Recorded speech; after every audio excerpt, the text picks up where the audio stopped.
Halo, selamat petang saudara. Banjir dan genangan melanda sejumlah wilayah di Jakarta dan sekitarnya akibat hujan berintensitas tinggi beberapa hari terakhir.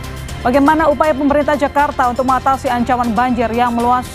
Sapa Indonesia Malam hari ini juga menyoroti tentang pemeriksaan terhadap 3 tersangka kasus fitnah ijazah Jokowi. Lantas apakah 3 tersangka ini tetap akan melanjutkan proses penyidikan atau diselesaikan dengan restoratif justice seperti 2 tersangka lainnya, Egy Sujana dan Damai Hari Lubis. Saudara, Anda menyaksikan Sapa Indonesia Malam, saya Audrey Chandra. Dan saya, Sister Tarigan.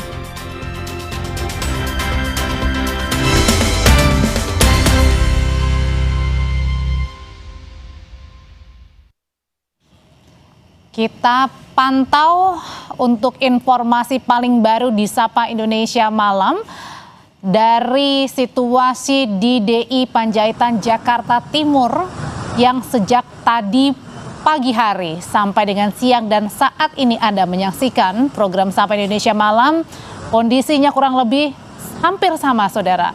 Banjir masih menggenangi kawasan DI Panjaitan Jakarta Timur di sisi sebelah kiri. Dan di sisi sebelah kanannya adalah kendaraan-kendaraan yang mencoba untuk tetap bisa melintasi kawasan DI Panjaitan Jakarta Timur untuk menuju sejumlah rute. Kondisi seperti ini sudah dirasakan oleh para pengendara dan juga warga yang melintasi kawasan DI Panjaitan Jakarta Timur sejak pagi hari.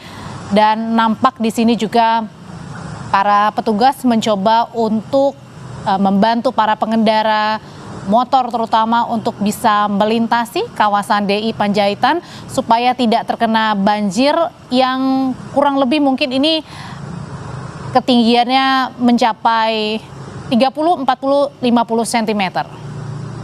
Ya, banjir yang terjadi sejak pagi tadi saudara juga memang mengakibatkan kemacetan lalu lintas. Anda bisa lihat di layar kaca Anda hingga saat ini ya Audrey bahwa perjalanan di DI ini juga memang tampak sangat padat dan bisa dikatakan tadi juga sempat sebenarnya menyentuh 70 cm banjir ini saudara, dan saat ini memang terus turun. Semoga ini akan terus turun sehingga aktivitas dari masyarakat tidak lagi terganggu. Pihak Dinas Perhubungan Jakarta Timur bersama instansi terkait telah merekayasa lalu lintas untuk mengurai penumpukan kendaraan. Pengendara yang melintas dari arah Universitas Kristen Indonesia menuju Kebun Nanas diarahkan untuk menggunakan lajur sebelah kanan atau mencari jalur alternatif lainnya. Dan saat ini apalagi jam pulang kerja sehingga memang kepadatan lalu lintas dapat Anda saksikan di layar kaca Anda menimbulkan kemacetan cukup panjang. Para petugas sudah mencoba untuk membantu kendaraan agar dapat melewati jalur yang terendam banjir. Dan saudara, tadi memang kedalaman air, debit air sempat menyentuh 70 cm dan mungkin turun 50 ke 40 cm setelah ada sejumlah upaya yang terus dilakukan. Iya. Gubernur DKI Jakarta Pramono Anung memang sempat menyatakan bahwa 2 kali dilakukan, khusus hari ini 2 kali dilakukan untuk modifikasi cuaca. Kalau yang biasa di hari-hari biasanya ini hanya 1 kali modifikasi cuaca. Tapi khusus hari ini karena BMKG sendiri memprediksi bahwa hujan terjadi 8 jam. Tapi kalau kita lihat ya Ilona, sejak pagi hari, bahkan sampai dini hari ya, mulai dari dini hari sampai sekarang artinya sudah 8 jam lebih kawasan atau daerah Jakarta dan sekitarnya ini selalu diguyur hujan. Tadi sempat agak berhenti sedikit, tapi kemudian hujan sedikit-sedikit kembali terjadi dan deras lagi sore hari sehingga memang kurang lebih dari 8 jam ini sudah terjadi hujannya dengan intensitas yang tinggi di kawasan hampir seluruhnya di Jakarta. Informasi lebih lengkapnya kita akan coba menghubungi jurnalis Kompas TV. Ada jurnalis Kompas TV Ariel Wiranata. Ariel, jadi saat jam pulang kantor ini pasti semakin banyak ya para pengendara mobil maupun motor yang juga melintasi kawasan DI Panjaitan Jakarta Timur. Seperti apa kondisi paling barunya dari sana? Nampaknya ini banjir belum surut ya sejak tadi pagi. Ya Audrey, memang jika melihat di jalur DI Panjaitan sejak pukul 3:30 sore tadi hujan mengguyur cukup deras Audrey, disertai dengan angin yang cukup kencang. Dan jika dapat dilihat saat ini situasi dari perempatan Cawang menuju ke arah DI Panjaitan atau jalan yang menuju ke arah Priok ini terkena banjir yang dimana diperkirakan ketinggian air ini debitnya hingga 50 cm. Dan mungkin dapat ditunjukkan oleh juru kamera Janivan bagaimana situasi saat ini, yang dimana memang beberapa kendaraan ini masih memaksa untuk melewati dari genangan tersebut, karena memang jika dilihat Audrey bahwa untuk banjir tersebut ini untuk jalur kiri ini lebih dalam dibandingkan pada sisi sebelah kanan, sehingga mereka untuk kendaraan roda 2 ataupun roda 4 ini masih memaksa untuk melewati dari jalur sisi sebelah kanan di Jalan DI Panjaitan. Dan selain itu juga bahwa dari polisi kemudian juga dari Dinas Perhubungan ini mencoba untuk mengurai dari kemacetan dan mengatur lalu lintas. Memang jika saat ini saya melihat bahwa kepadatan ini menyentuh Audrey hingga ke arah kampus UKI ataupun mengarah ke PGC Audrey. Selain itu juga memang jika melihat hujan yang cukup deras tadi Audrey, ini sudah mulai surut dibandingkan pada sekitar pukul 4 sore tadi, yang dimana memang banjir ini cukup tinggi sehingga kendaraan banyak yang tidak bisa bergerak maju dari Jalan DI Panjaitan ini, yang dimana untuk beberapa kendaraan yang memaksa ini mereka harus mendorong kendaraan roda 2 mereka, bahkan ada yang memaksa untuk memutarbalikkan kendaraan roda 2 mereka untuk menghindari dari titik banjir ini Audrey. Yang dimana juga informasi yang kami dapatkan bahwa dari Sudin SDA Pemprov DKI Jakarta menyiapkan ini sudah ada 3 dari pompa penyedot air. Tentu saja ini untuk mengantisipasi atau mengurai dari banjir yang ada agar tidak terjadi banjir. Memang jika kita melihat cuaca pada sore hari ini di Jakarta ini masih mendung, yang dimana memang jika terlihat masih gerimis. Dan selain itu juga bahwa kemudian juga bahwa memang dari polisi ini masih mencoba untuk mengatur, karena memang ada beberapa titik Audrey yang dimana ini dicoba untuk dihimbau kepada masyarakat yang menggunakan jalur ini agar mencari jalur alternatif lain agar tidak terjebak di jalur DI Panjaitan. Audrey. Iya, Eril, kalau yang Anda lihat dan Anda ketahui apa sebenarnya menjadi penyebab, oke, tadi karena hujan kembali terjadi akhirnya intensitas banjir, ketinggiannya, airnya ini semakin tinggi kembali begitu meski sempat surut. Tapi apa yang kemudian menyulitkan untuk proses untuk pembuangan air, penyurutan air di sekitar sana sehingga banjir kembali terjadi di sore hari ini? Ya Audrey, memang informasi yang kami dapatkan dari dinas setempat bahwa mengatakan bahwa banjir ini memang terjadi karena adanya hujan yang cukup deras Audrey pada sore hari ini. Memang jika melihat pada sekitar pukul 4 ataupun pada pagi hari hujan yang mengguyur Jakarta ini cukup deras. Selain itu juga jika saya memantau, memang untuk saluran air yang berada di daerah DI Panjaitan ini sudah cukup penuh oleh air Audrey, sehingga dari dinas SDA setempat pun sudah mengerahkan dari mobil pompa air sebanyak 3 Audrey, yang tentu saja ini sudah ditempatkan di titik-titik sekitar daerah banjir tersebut hingga menuju ke arah Kalimalang Audrey. Kemudian juga bahwa dari kendaraan roda 2 ini masih mencoba untuk menerobos, walaupun memang pada beberapa jam lalu ini kendaraan mereka tidak bisa masuk karena ketinggian air ini cukup tinggi Audrey. Kemudian juga bahwa jika melihat bahwa cuaca ini masih mendung.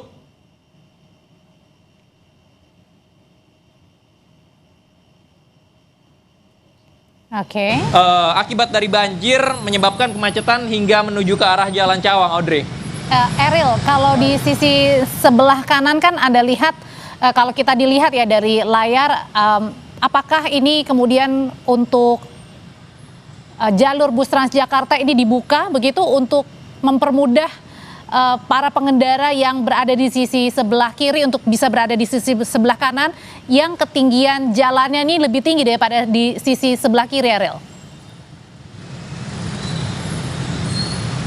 Ya Audrey, memang bahwa jalur sebelah kanan ini tepat dari depan halte Transjakarta ini sudah digunakan untuk kendaraan roda 2 ataupun roda 4, yang dimana dari polisi ataupun dinas perhubungan pun mengarahkan untuk kendaraan-kendaraan tersebut mengambil arah jalur kanan terlebih dahulu, karena memang jika kita melihat jalur sisi kiri ini tidak dapat dilewati Audrey karena ketinggian air ini cukup tinggi, yang dimana dikhawatirkan untuk kendaraan roda 2 ataupun roda 4 ini dapat mogok, karena memang jika kita melihat untuk air tersebut dikhawatirkan memasuki dari bagian-bagian kendaraan motor tersebut ataupun mobil sehingga dapat mogok. Dan selain itu juga Audrey bahwa terlihat di Jalan Panjaitan ini setelah dari halte adanya proyek dari pembangunan galian tanah tersebut, yang dimana ini menjadi salah satu titik penyempitan juga, Audrey, sehingga untuk kendaraan-kendaraan tersebut harus mengantri untuk mengambil jalan. Memang jika dilihat beberapa kendaraan pun ini banyak yang berada di sisi kanan kendaraan roda 2 karena memang tidak berani untuk melewati banjir tersebut. Bahkan juga beberapa jam lalu ini banyak yang mencoba untuk memutarbalikkan kendaraan mereka ataupun melintas dari jalur sebelah kanan, Audrey. Kalau yang Eril tahu ini kemacetannya sampai berapa kilometer di sekitar DI Panjaitan, Eril?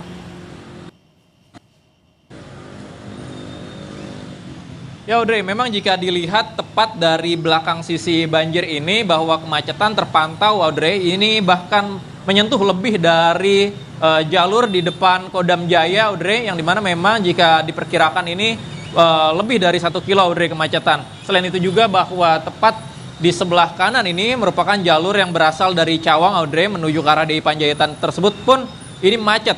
Sehingga memang sebelumnya petugas pun sudah menghimbau kepada pengendara roda 2 ataupun roda 4, terlebih, Audrey, ini merupakan jam pulang kerja, yang dimana ini untuk kendaraan ini lebih banyak, Audrey, dibandingkan pada jam-jam sebelumnya. Sehingga ini menjadikan salah satu kepadatan yang cukup tinggi, Audrey. Kemudian juga bahwa dari polisi pun sebelumnya mengatakan bahwa dihimbau untuk kendaraan ini untuk melintasi jalur arah Cililitan menuju ke Kebonanas, lalu kemudian juga dari perempatan Uki ini Cawang diarahkan menuju ke arah lewat Otista, Audrey. Tentu saja ini untuk menghindari dari banjir yang ada. Karena memang jika kita memantau sejak sore hari tadi, Audrey, untuk ketinggian banjir ini cukup tinggi sehingga memang untuk kendaraan roda 2 ataupun roda 4 ini banyak yang tidak berani untuk melewati, sehingga dihimbau kepada warga pun ataupun masyarakat yang menggunakan jalur ini agar dapat mencari jalur alternatif. Tentu saja ini untuk mengurangi dari kepadatan agar tidak terjebak di jalan DI Panjaitan saat pulang kerja ini, Audrey. Jadi kalau dari tempat Anda melaporkan, baik dari sisi yang mau mengarah ke DI Panjaitan maupun arah sebaliknya, sampai ke tol pun ya, Eril, ini macet semuanya. Jadi penegasan lagi apa sebenarnya langkah yang dilakukan oleh polisi maupun petugas untuk setidak-tidaknya mengurangi kepadatan yang sehingga bisa terurai nih kepadatannya pelan-pelan? Ya Audrey, tentu saja ini macet terjadi di daerah DI Panjaitan ini, bahkan di beberapa jalur pun mengarah ke arah Cawang ataupun ke arah DI Panjaitan ini terjebak banjir, sehingga memang kendaraan roda 2 pun banyak yang memaksa, Audrey, untuk memutar balikan. Dan dalam hal ini juga polisi sebelumnya mengatakan langkah yang diambil adalah menghimbau dari masyarakat untuk melakukan mencari jalur-jalur alternatif, Audrey, seperti yang saya katakan tadi, Audrey, seperti mulai dari Jalan Kebonanas menuju arah Cililitan, kemudian juga dari perempatan setelah Uki ini diarahkan menuju ke arah Otista. Tentu saja ini merupakan jalur-jalur yang dimana memang terhindar dari antisipasi untuk menghindari banjir yang berada di DI Panjaitan. Kemudian juga dari dinas setempat, Audrey, seperti SDA Pemprov DKI Jakarta mengatakan bahwa mereka sudah menyiapkan, bahkan pada saat siang hari tadi ini terlihat ada 2 mobil penyedot air, namun pada sore hari ini dikatakan bahwa sudah ada 3 mobil penyedot air. Ini tentu saja untuk menambah dari daya sedot air tersebut agar banjir yang berada di daerah Cawang DI Panjaitan ini segera dapat teratasi, Audrey. Karena memang jika kita melihat banjir ini sudah terjadi sejak pukul 7 pagi hari, Audrey. Yang dimana memang jika melihat kemacetannya tidak berbeda jauh pada pagi hari saat banjir, pada sore hari ini kemacetan ini terlihat cukup panjang, Audrey. Bahkan dari Transjakarta pun ini masih banyak yang mengantri untuk mengarah ke halte karena memang tersendat dari kendaraan roda 2 ataupun roda 4 yang mengambil jalur Transjakarta tersebut agar terhindar dari banjir, Audrey. Mau tidak mau, sore hari ini Anda yang melintasi kawasan DI Panjaitan dan sekitarnya ini harus lebih bersabar begitu karena banjir belum juga surut, tapi tadi sudah ada penambahan 1 mesin penyedot air yang semoga diharapkan dengan 1 penambahan mobil pompa ini atau mobil penyedot air bisa sesegera mungkin tersedot airnya sehingga banjir berkurang di kawasan Cawang, Jakarta Timur. Terima kasih laporannya, jurnalis Kompas TV Eril Wiranata.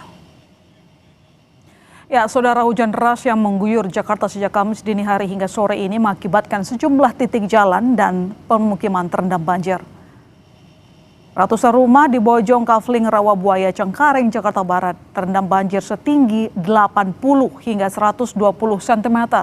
Sekitar 350 rumah terdampak banjir pada hari ini. Meskipun banjir telah melumpuhkan aktivitas warga, namun warga masih belum beranjak untuk mengungsi ke lokasi yang lebih tinggi.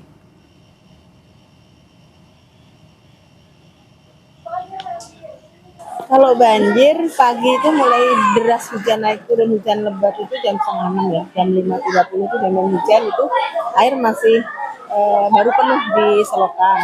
Tapi dari jam 7 itu air sudah mulai merambat dan mungkin puncaknya tadi sekitar jam 9, jam 10 itu udah mulai naik masuk ke rumah-rumah warga. Kalau di sini tuh pure karena hujan aja atau karena ada luapan dari Kali Bukopart juga sih? Luapan hujan, kemudian kan pintu air juga kalau seperti ini kan ditutup supaya air kali tidak masuk merembes ke darat. Akan tetapi karena curah hujan tinggi yang memicu tingginya air semakin naik. Hujan deras yang mengguyur Jakarta ditambah dengan meluapnya Kali Mampang juga membuat ratusan rumah di Komplek Polri Pondok Karya, Jakarta Selatan terendam banjir setinggi 50 cm pada Kamis siang. Tak hanya merendam permukiman, banjir di Pondok Karya juga merendam akses jalan di wilayah ini. Meskipun begitu, warga masih memilih bertahan di lantai 2 rumah mereka hingga air berangsur surut. Kita sapa Niko Anggriawan di Pondok Karya, Mampang, Jakarta Selatan terkait kondisi terbaru di Pondok Karya. Niko, kalau tadi di banjir DI Panjaitan sore ini sudah mulai surut, bagaimana dengan banjir di permukiman Pondok Karya sore ini? Saya tadi melihat laporan Anda bahwa banjir hanya sedikit surutnya, sekitar jadi 45 saja.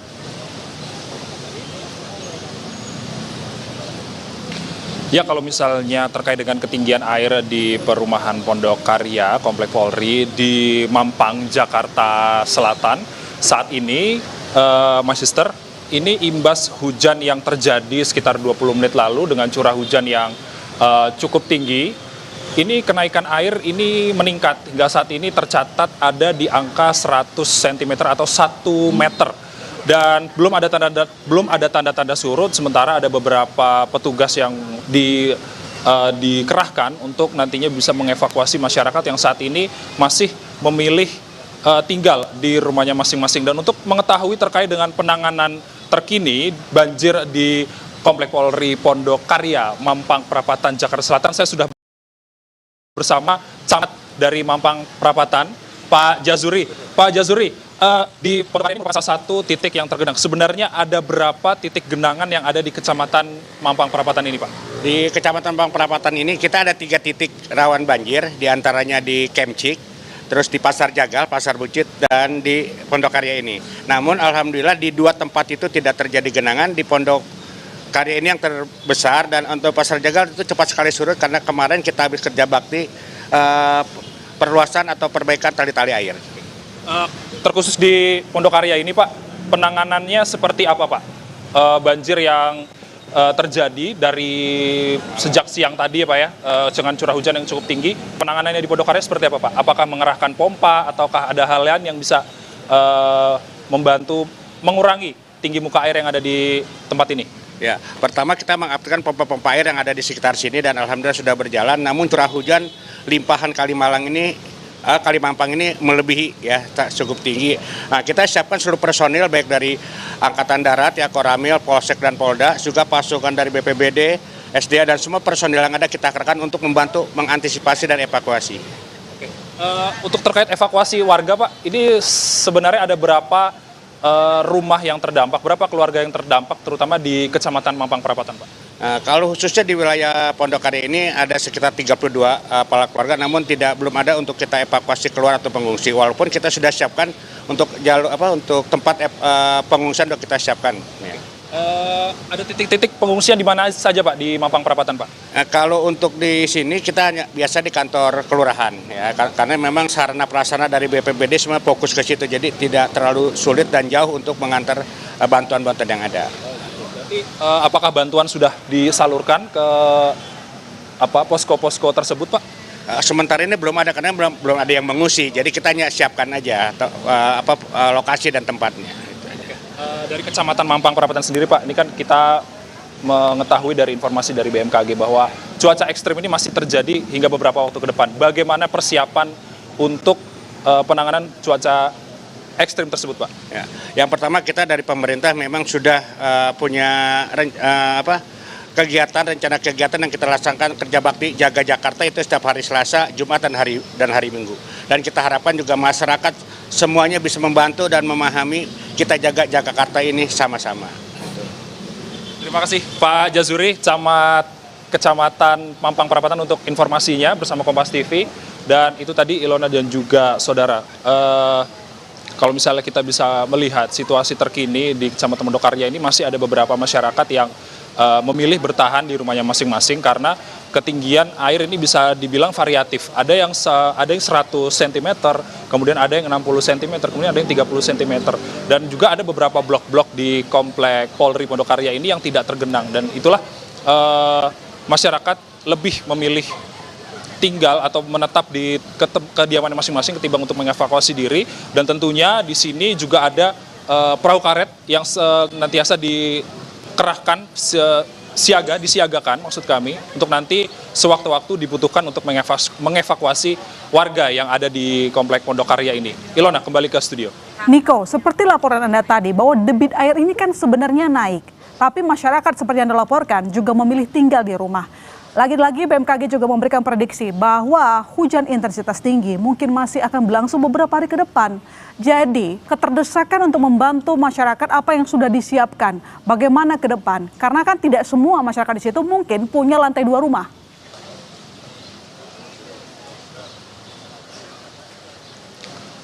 Ya, kalau misalnya dari Kecamatan Mampang Perapatan sendiri, tadi disampaikan bahwa ada beberapa perahu karet yang nantinya disediakan, ada sekitar 4 unit berdasarkan informasi yang telah kami terima. Untuk sementara, Ilona dan juga saudara, yang tergenang di komplek Pondokarya ini rata-rata rumahnya ini memiliki rumah lantai 2. Jadi sebagian besar masyarakat yang ada di sini ini lebih memilih menetap di tempat tinggalnya di lantai 2 rumahnya masing-masing dan ketimbang melakukan mengevakuasi diri. Kalau misalnya dari posko-posko yang telah disiapkan dari BPBD Jakarta Selatan, tadi juga kami bisa meninjau posko tersebut.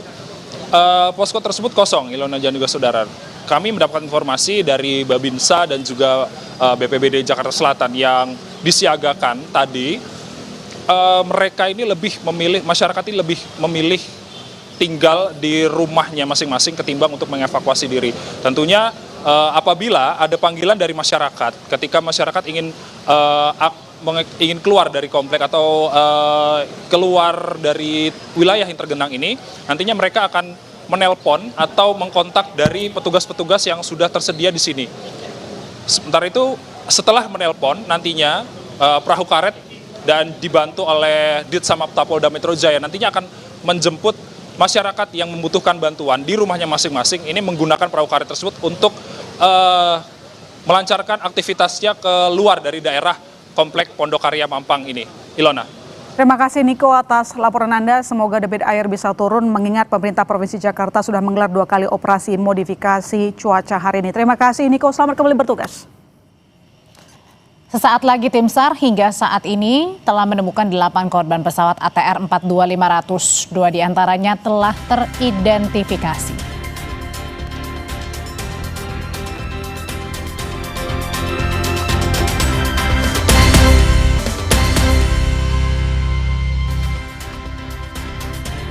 Sejumlah truk dan kendaraan yang dibawa di atas kapal Bonto Haru terguncang saat kapal dihantam angin kencang dan gelombang tinggi. Peristiwa terjadi saat kapal KM Bonto Haru berlayar dari Pelabuhan Bira, Kabupaten Bulukumba, tujuan Pulau Kabaena, Kepulauan Selayar, Sulawesi Selatan.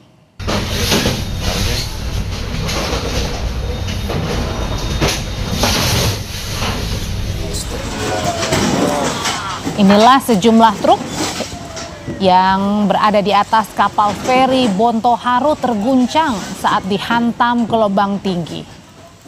Kapal feri KM Bonto Haru dihantam gelombang tinggi hingga 4 meter saat berada di perairan Bulukumba, Kepulauan Selayar. Truk yang terguncang membuat muatan dalam truk juga berjatuhan. Akibat cuaca buruk, otoritas Pelabuhan Bira menutup penyeberangan rute pelayaran tujuan Flores, NTT, dan pulau-pulau di Selayar dihentikan sementara hingga cuaca dinyatakan lebih baik.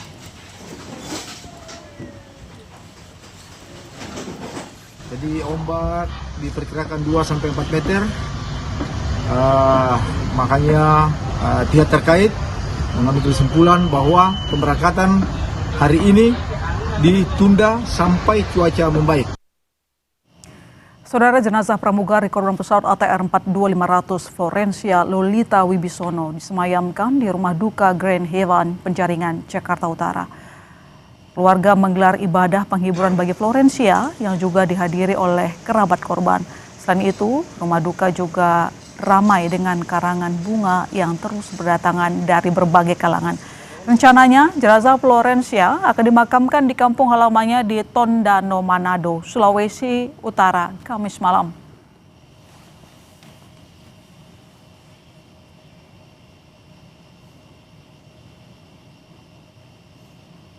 Kementerian Kelautan dan Perikanan menggelar upacara persemayaman untuk almarhum Deden Maulana, korban kecelakaan pesawat ATR 42500 dalam misi patroli laut.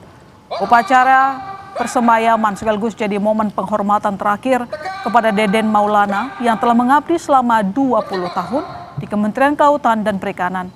Atas dedikasi dan loyalitasnya kepada negara, almarhum Deden dianugerahi Satya Lencana Karya Satya 10 tahun dan Satya Lencana Karya Satya 20 tahun dari Presiden Prabowo Subianto. Setelah upacara persemayaman, jenazah langsung dibawa ke Garut, Jawa Barat untuk dimakamkan.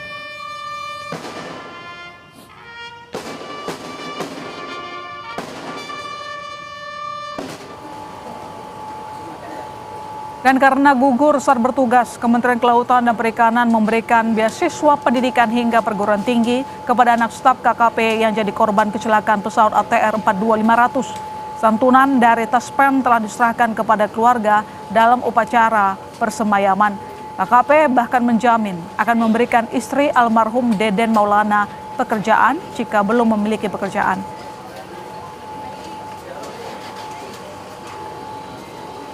Kami menyampaikan penghargaan yang setinggi-tingginya atas dedikasi dan jasanya selama menjalankan tugas negara. Untuk putranya akan diberikan beasiswa sampai perguruan tinggi. Dan tadi dari asuransi akan diberikan kepada keluarganya.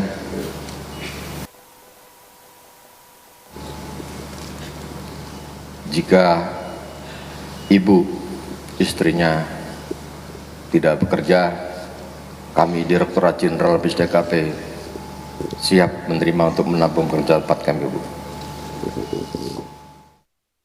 Tim SAR gabungan kembali menemukan 6 jenazah korban pesawat ATR 42500 di Gunung Bulu Saraung, Kabupaten Pangkep.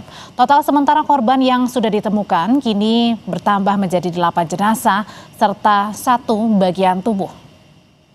Laporan penemuan 6 jenazah disampaikan dari posko desa Tompo Bulu, Kecamatan Baloci, Pangkep.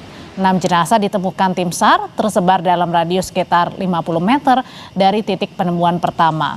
Posisi korban berada sekitar 250 meter di bawah puncak gunung. Tim SAR merencanakan evakuasi 6 jenazah menggunakan teknik vertical rescue atau jetting dengan menarik korban menuju puncak gunung. Metode ini digunakan karena kondisi medan berupa jurang yang terjal dengan kedalaman ekstrim. Saat ini sampai jam 10.46 ada 6 mayat atau 6 jenazah yang lokasinya tersebar di seputaran radius 50 meter dari yang ditemukan pertama. Dan posisi dari puncak kurang lebih 250 meter dari puncak. Saat ini tim masih menyisir. Dari total 8 jenazah yang ditemukan, Bidokes Polda Sulawesi Selatan berhasil mengidentifikasi 2 jenazah. Tim Bidokes Polda Sulawesi Selatan bisa mengidentifikasi jenazah Deden Maulana yang merupakan pegawai Kementerian Kelautan dan Perikanan Republik Indonesia. Deden adalah korban pertama yang ditemukan dalam peristiwa jatuhnya pesawat ATR 42500. Sementara jenazah yang juga bisa diidentifikasi adalah Florencia Lolita. Ia adalah pramugari pesawat ATR 42500.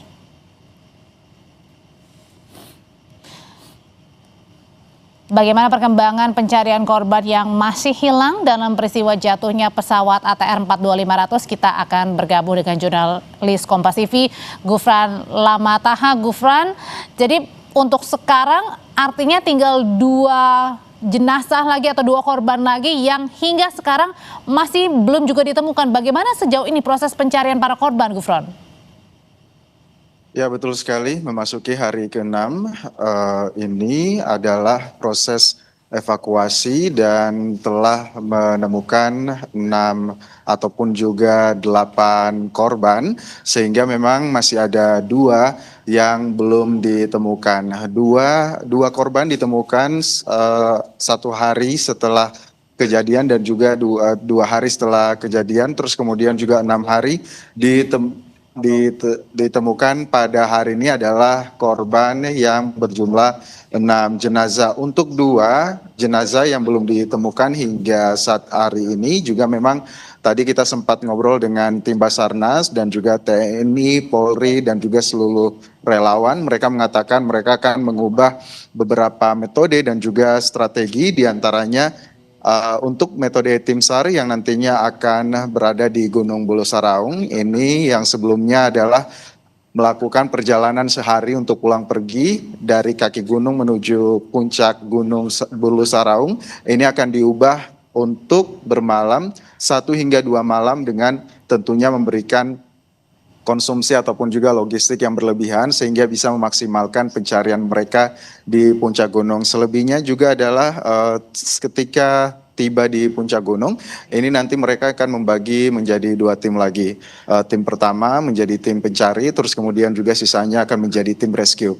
Tim pencari ini akan menelusuri kurang lebih 5 radius kilometer gitu ya dari titik-titik yang ditemukan korban yang baru ditemukan hari ini, yaitu ada 6 jenazah.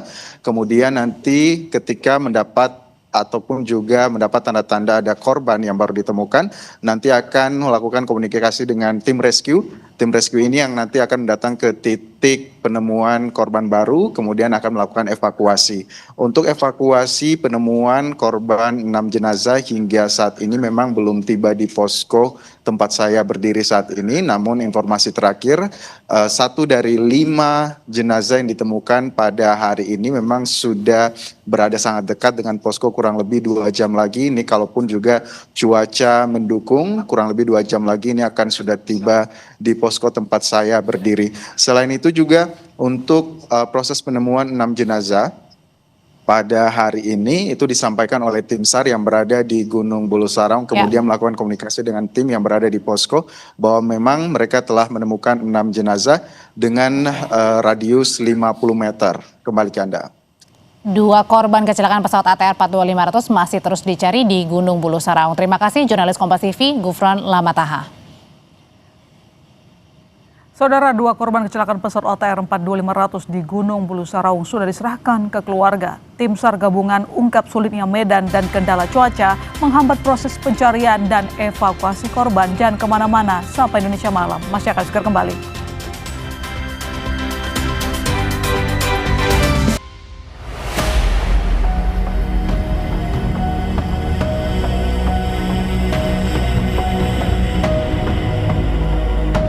Aku yakin adikku pergi dengan senang gitu, dengan happy.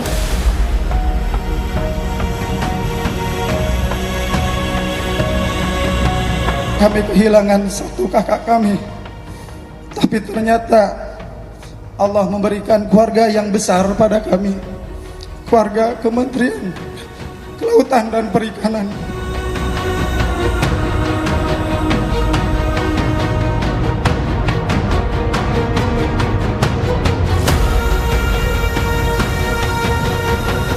Kita tetap akan berjuang untuk melanjutkan pencarian sampai dengan ada perintah dari komando atas.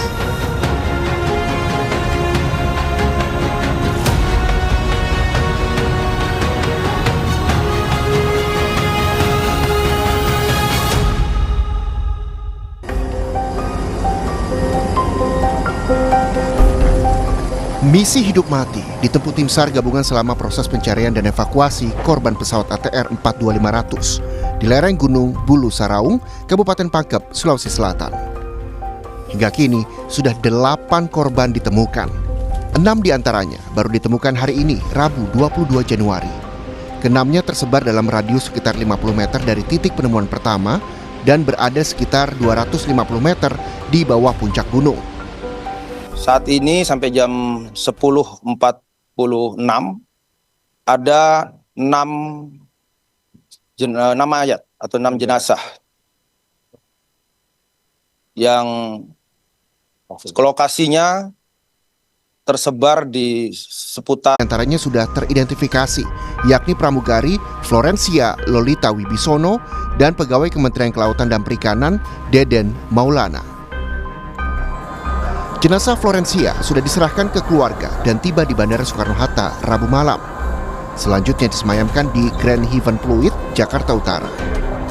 Rencananya, jenazah Florencia akan dikebumikan di kampung halamannya di Tonando, Manado, Sulawesi Utara.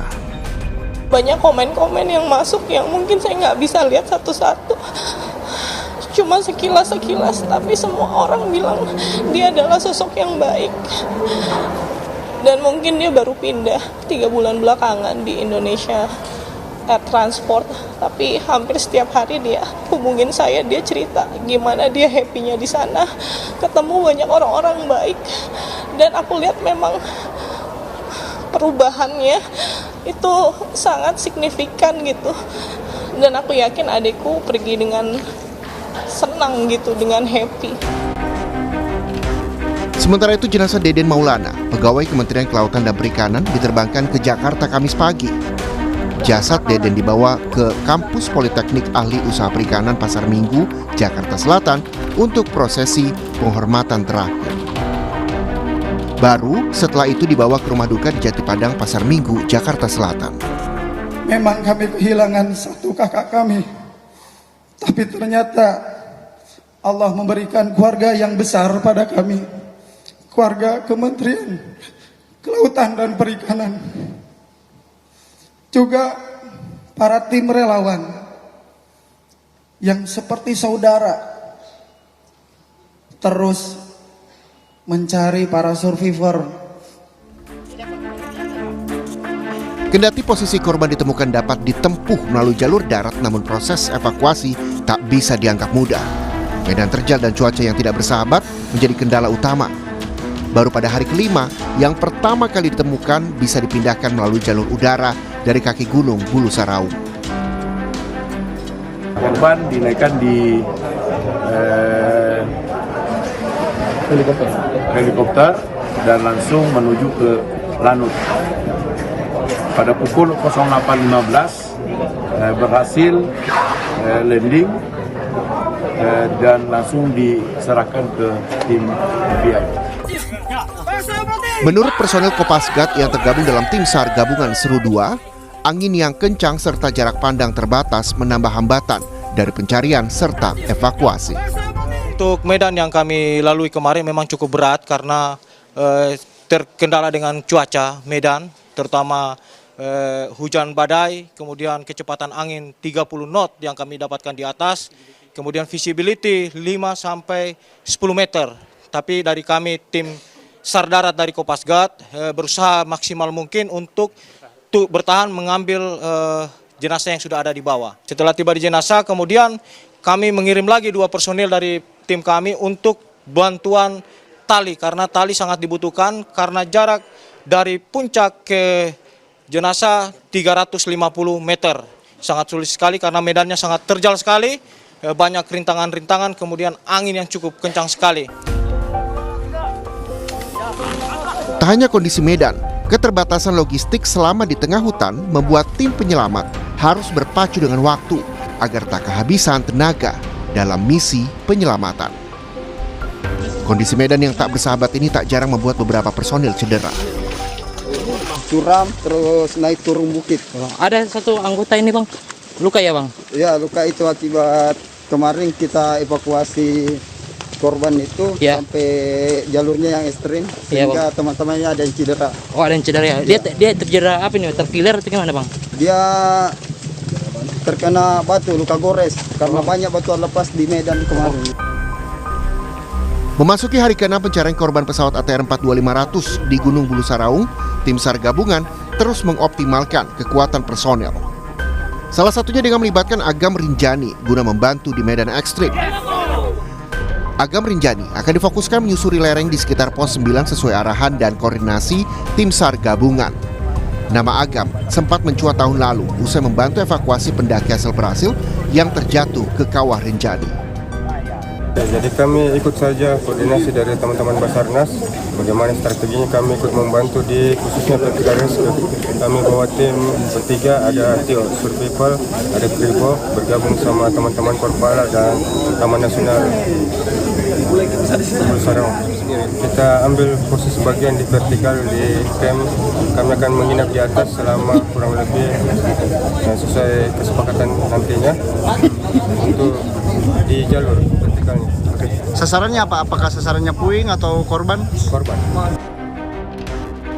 Di tengah pencarian korban, black box pesawat ATR 42500 sudah ditemukan. Kondisi fisik black box ditemukan utuh, sehingga kuat dugaan informasi yang merekam data penerbangan dan komunikasi di kokpit pesawat dapat dibaca. Menurut Pangdam 14 Hasanuddin, meski black box sudah ditemukan, pencarian korban tetap dilanjutkan. Yang menurut saya ini seperti black box itu mungkin, yang dimaksud black box itu ya. Nah, ini black box itu yang menemukan ada tim 700 gabungan dengan Basarnas dan vertical rescue dari Tornasa. Kita tetap akan berjuang untuk melanjutkan pencarian sampai dengan ada perintah dari komando atas. Tim SAR gabungan juga menemukan berbagai bagian pesawat ATR 42500 saat menelusuri lereng Gunung Bulu Saraung. Mulai dari bagian pintu atau tangga pesawat, jendela, hingga perlengkapan keselamatan seperti jaket penyelamat, tersebar di beberapa titik lokasi pencarian. Tim Liputan Kompas TV.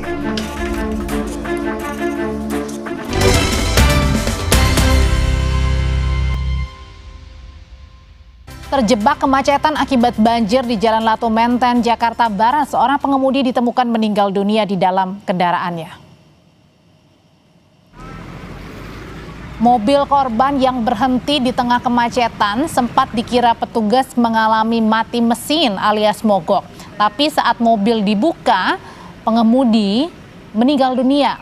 Warga Penjaringan Jakarta Utara diduga mengalami serangan jantung saat tengah berhenti atau saat tengah berkendara, menembus kemacetan akibat banjir di ruas Jalan Latu Menteng, Grogol, Petamburan. Jenazah langsung dievakuasi ke Rumah Sakit Polri Kramat Jati, Jakarta.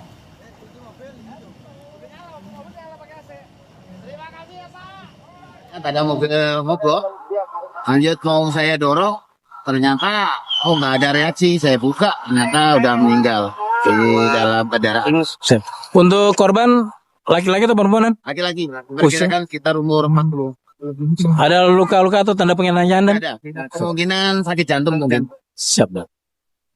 Ratusan rumah terendam banjir lebih dari 1 meter di kawasan Raya Rawat Rate, Kecamatan Cakung, Jakarta Timur. Akibat banjir, perahu karet diturunkan untuk membantu mobilitas warga. Dari pantauan udara terlihat banjir merendam permukiman warga di RT 10 RW 05 Kelurahan Rawat Rate, Kecamatan Cakung, Jakarta Timur, Kamis siang. Banjir saudara merendam rumah warga di kawasan ini sejak Kamis pagi. Memenuhi kebutuhan sehari-hari, warga terpaksa melintas di tengah banjir atau menggunakan perahu karet yang disediakan kecamatan. Banjir yang merendam kawasan ini terjadi akibat tingginya intensitas hujan di wilayah Jakarta sejak Kamis dini hari.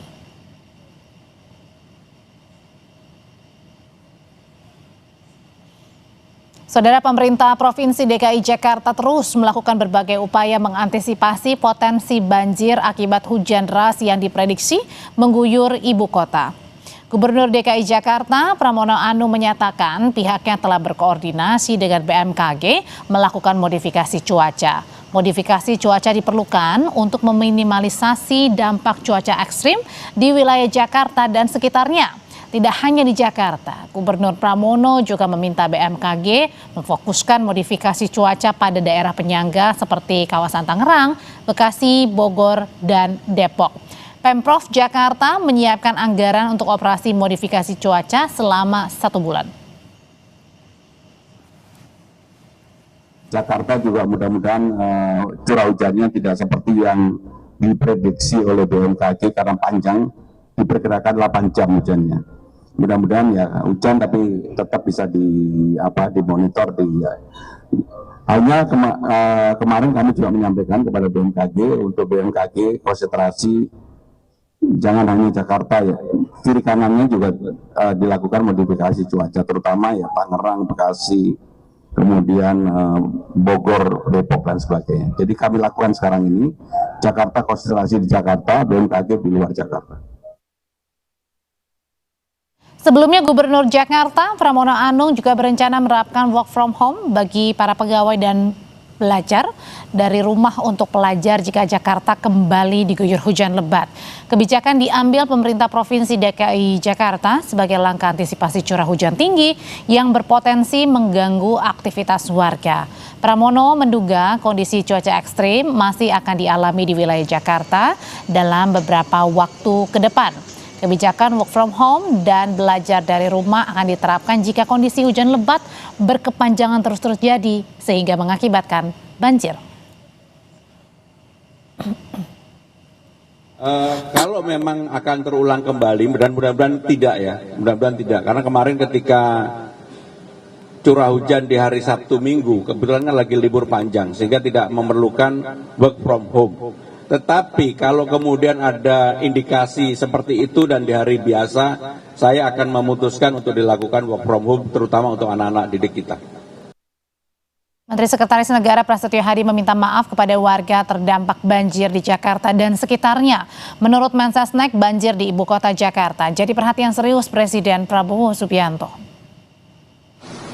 Kami menyampaikan rasa prihatin bahwa dalam 2 hari ini, terutama hari ini, curah hujan cukup tinggi sehingga menyebabkan terjadi genangan air di beberapa ruas di jalan-jalan di ibu kota. Kami menyampaikan permohonan maaf kepada seluruh masyarakat yang terdampak dan kami telah berkoordinasi dengan pihak-pihak terkait, ya, pemerintah Provinsi DKI, kemudian dengan BNPB, kemudian juga dengan. Bagaimana Jakarta menangani banjir dan mengantisipasi cuaca ekstrim yang diperkirakan masih akan terus berlangsung beberapa hari ke depan? Kita bahas bersama pakar tata kota Yaya Supriyatna dan staf khusus Gubernur Jakarta Ciko Hakim. Mas Ciko, selamat malam. Kang Yaya, selamat malam. Selamat malam. Kang Yaya. Ya, selamat malam Mas Ciko. Ya. Mas Ciko, ini kan di BMKG memprediksi bahwa 8 jam hari ini hujan terus terjadi. Tapi nampaknya kalau sampai malam ini sudah lebih dari 8 jam. Tadi Gubernur DKI Jakarta juga menyatakan bahwa khusus hari ini 2 kali melakukan modifikasi cuaca. Tapi di mana-mana kalau kita lihat masih banjir. Kali ini hampir merata di semua Jakarta. Apakah kemudian modifikasi cuaca yang kali ini spesial dilakukan selama 2 kali dalam 1 hari dianggap kurang maksimal untuk mengantisipasi banjir, Mas Ciko? Jadi begini ya, terkait dengan modifikasi cuaca itu harus kita pahami dulu. Modifikasi cuaca itu dilakukan untuk menurunkan intensitas dari hujan yang turun. Jadi tidak serta-merta artinya kalau modifikasi cuaca dilakukan dan berhasil artinya cuaca kemudian hujan serta-merta berhenti, cuaca begitu cerah dan matahari menyinari kita semua.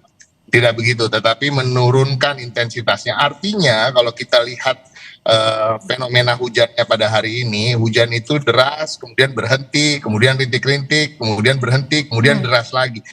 adalah hasil dari modifikasi cuaca tersebut. Artinya kalau tidak dilakukan modifikasi cuaca, hujannya itu lebat, deras, tanpa henti berjam-jam, bahkan sampai sekarang. Jadi itu yang harus kita pahami dulu. Jadi terkait dengan pertanyaan apakah modifikasi cuacanya berhasil, tetapi tentunya kita harus tahu cuacanya begitu ekstrim. Artinya hujan yang seharusnya turun justru tidak ada berhentinya sama sekali. Dan kita tahu hari ini pasti ada berhentinya, ada rintik-rintiknya, ada kemudian hujan deras lagi. Itu yang terkait dengan modifikasi cuaca, dan ini yang kita alami bukan hanya pada hari ini tentunya, tapi sepanjang tahun 2025, di awal-awal tahun 2020 juga mengalami curah hujan yang begitu tinggi seperti ini. Dan tentu hal ini kita sangat prihatin. Bapak Gubernur juga menyampaikan keprihatinannya, bahkan Bapak Presiden melalui juru bicara beliau menyampaikan permohonan maaf bagi masyarakat dan tentunya mobilitas warga yang tertahan, terkait dengan juga genangan yang masuk ke dalam kediaman-kediaman dan pemukiman. Ini juga suatu hal yang sangat kita sayangkan. Tetapi ke depan modifikasi cuaca akan tetap dilakukan, tapi itu tentunya tidak cukup. Kita juga akan mencoba segala daya upaya secara maksimal terkait dengan hal-hal pembersihan drainase, saluran-saluran air, dan juga pengoperasian pompa. Kita memastikan bahwa 1.200 pompa yang kami miliki, 600 pompa statis, 600 pompa mobile, itu dalam kondisi yang prima untuk bisa bekerja. Tetapi kalau kita mau jujur, mohon maaf bahwa curah hujan yang begitu ekstrim ini memang jauh di atas kapasitas atau kemampuan dari infrastruktur Jakarta untuk menanganinya. Dan inilah yang terjadi ketika itu kita juga sudah beberapa kali membahasnya dengan Kang Yayat tentunya sebelum ini. Dan ini ke depan tentunya adalah awal tahun 2026 sekarang, artinya ini awal tahun anggaran, dan memang tahun ini sudah dianggarkan cukup tinggi, hampir 3 triliun untuk pengendalian banjir, dan mudah-mudahan proyek-proyeknya ke depan bisa cepat terlaksana, bisa mengurangi apa yang kita alami hari ini. Kang Yayat, tadi kalau dikatakan Mas Ciko, modifikasi cuaca khusus hari ini bahkan dilakukan sudah 2 kali dalam 1 harinya. Mesin-mesin pompa juga terus disiagakan. Yang menjadi pertanyaan sebenarnya kalau tadi dibilang di luar dari kapasitas karena memang hujan terus-menerus terjadi begitu ya. Ini kalau gitu pertanyaannya bagaimana bisa mengurangi dampak-dampak? Karena kalau kita lihat di kawasan DI Panjaitan saja dari pagi tinggi tapi sempat surut, tapi kemudian sekarang naik lagi karena curah hujan. Bahkan di kawasan Latu Menteng Grogol ada yang sampai meninggal dunia meskipun disebabkan karena mungkin saja sakit jantung begitu ya, tapi di tengah kemacetan dan banjir. Kang Yayat. Ya, ini menarik. Saya menambahkan penjelasan Mas Ciko tadi. Bisa dikatakan modifikasi cuaca itu ibaratnya parasetamol. Dia hanya menurunkan suhu itu untuk mengurangi intensitas curah hujan. Menurut BMKG itu berkirakan turun 20-30%. Jadi dia tidak menghilangkan hujan, tapi mengurangi potensi curah hujan yang tinggi.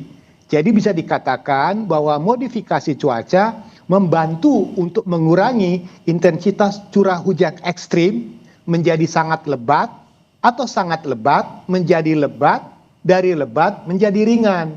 Nah, jadi sebetulnya ini untuk membantu mengurangi tingkat risiko bencana yang besar. Karena sekali lagi kalau saya tunjukkan peta ini ya, ini peta yang sudah kita tahu lah bahwa sebetulnya kapasitas untuk master plan pengendalian Jakarta itu memang harus ditingkatkan 3 kali atau 4 kali. Yang sekarang ini kan hasil desain tahun 73. Jadi otomatis desainnya tuh untuk menampung curah hujan Q-nya berapa. Misalnya contoh, Jakarta didesain untuk 120 mm. Hujan sekarang rata-rata 150 sampai 200. Jadi otomatis ketika sistemnya sudah tidak mampu, maka modifikasi cuaca menjadi pilihan untuk mengurangi risikonya. Artinya di sini memang ya katakanlah penderitaan kita agak dikurangin karena terbantu modifikasi cuaca. Cuman memang pilihan kita akhirnya pilihan reaktif lah kesannya ya. Reaktif, kemudian harus dengan modif untuk mengurangi risikonya. Saya dengar-dengar anggaran cukup besar. Setahun ini katanya 31 miliar. Nah, jadi sebenarnya modifikasi cuaca ini bukannya meniadakan tapi mengurangi dampak yang lebih besar gitu. Iya. Jadi dia diperkirakan mengurangi 20-30% potensi intensitas curah hujan yang bisa dikurangin. Artinya apa? Yang saya katakan tadi, dari ekstrim mungkin bisa dikurangi jadi sangat lebat, dari sangat lebat menjadi lebat, lebat menjadi ringan. Nah, jadi pertanyaannya sekarang kan, bagaimana modifikasi ini? Apakah menjadi solusi terus-menerus? Karena masalah yang terjadi bukan soal hujan saja, tapi pada kapasitas sistem kita dan lingkungan kita yang makin lama makin rusak.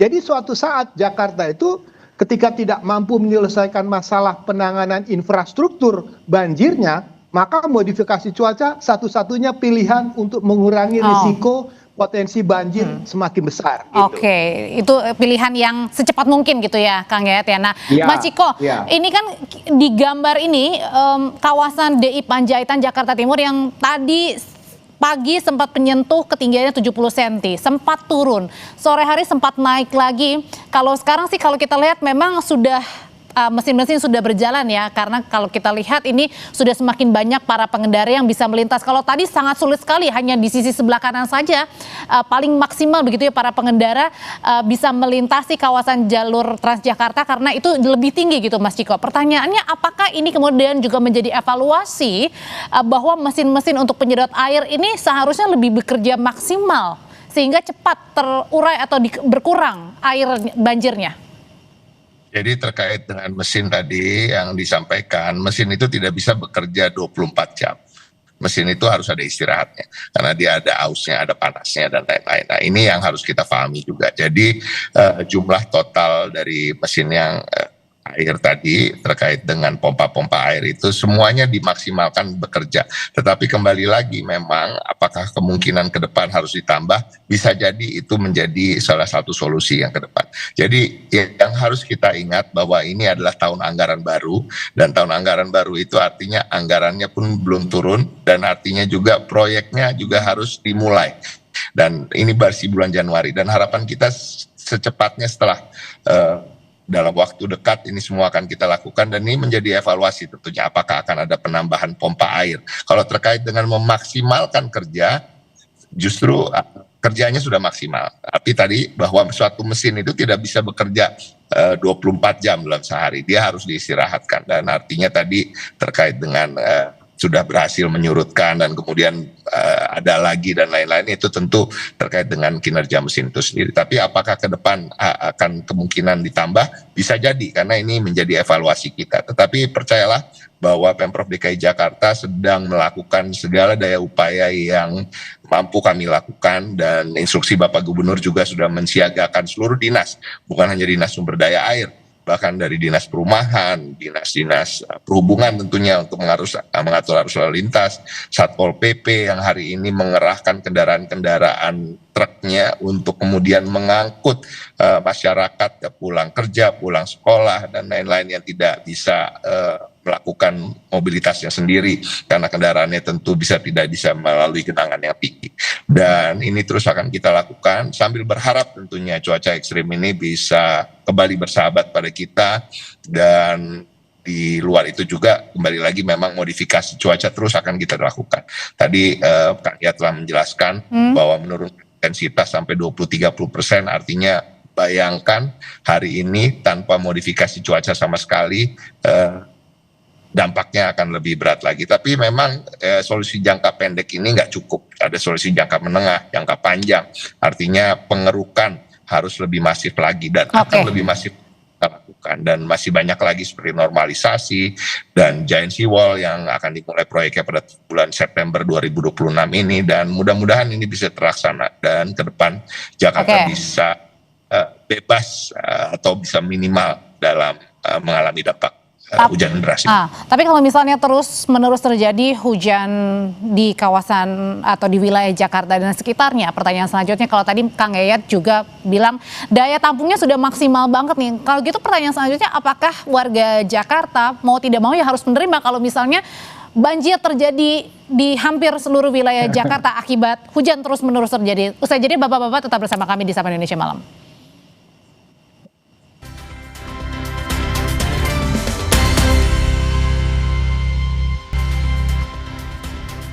menyambung pertanyaan saya sebelumnya, Kang Yayat, kalau tadi daya tampungnya sudah maksimal dalam waktu jangka pendek, jika hujan terus-menerus terjadi, pertanyaannya apakah kita harus pasrah menghadapi ya sudah banjir, ya mau nggak mau kita hadapi, Kang Yayat? Ya, pertama begini, kalau ada anekdot mengatakan living harmony with water, berdamailah ya, dengan air. Tapi kan tidak seperti itu. Kelihatannya Pemprov itu kemarin sudah mulai mensosialisasikan bagaimana menghadapi kondisi kedaruratan. Jadi ketika banjir itu tidak bisa kita elakkan, pasti akan kondisi darurat. Kondisi darurat tadi misalnya darurat traffic, darurat bencana, atau darurat terkait kesehatan dan sebagainya. Nah, di sini yang paling penting adalah menginformasikan sebanyak mungkin langkah-langkah apa yang harus dilakukan ketika banjir tidak tertangani. Salah satu opsi yang dipilih oleh Pak Gubernur adalah work from anywhere, work from home, ya kan? Jika kondisi banjir tidak mampu kita atasi. Jadi pilihan kita ketika bencana sudah kita tidak bisa atasi, artinya kita menghadapi kondisi darurat. Nah, pertanyaannya kondisi kedaruratan yang bagaimana yang harus disikapi. Seperti contoh, di luar Jakarta, misalnya di Pati, di Pekalongan, itu banjir bisa seminggu, bisa 2 minggu, panjang sekali. Nah, karena sistemnya berbeda kondisi yang ada di luar Jakarta dengan Jakarta. Jakarta punya lebih dari 1.000 pompa, artinya Jakarta punya kemampuan, infrastrukturnya sudah lebih bagus. Nah, yang paling menarik untuk Jakarta ini adalah bagaimana secepat-cepatnya, ya kalau dalam pengertian kita dulu, secepatnya air dibuang ke laut, udahlah nggak usah dipikirkan kolam retensi atau apa, air secepatnya kita buang ke laut. Tapi pertanyaannya kan, berapa lama genangan itu, berapa lama banjir itu terjadi, kondisi kedaruratan itulah yang harus disikapi sehingga masyarakat bisa menerima dan tahu bagaimana cara menghadapinya, begitu.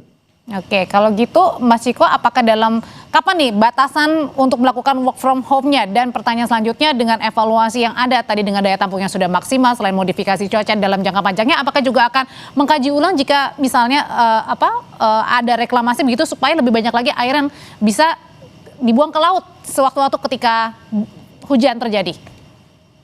Jadi pada prinsipnya gini, terkait dengan tadi disampaikan oleh Kang Yayat, saya juga ingin sedikit menyampaikan ya, apakah masyarakat Indonesia, Jakarta khususnya harus pasrah, tapi kan enggak, ini kan awal tahun anggaran, ada anggaran 2,8 triliun yang akan kita gunakan untuk pengendalian banjir ke depan, dan artinya kalau kita mau jujur, kalau kita mau dengan hati yang bersih gitu ya, bukan menyalahkan pihak-pihak sebelumnya, misalnya tadi disampaikan bahwa apa yang kita alami sekarang ini kan akibat dari pembangunan, akibat dari urbanisasi dan terkait juga dengan reklamasi termasuk.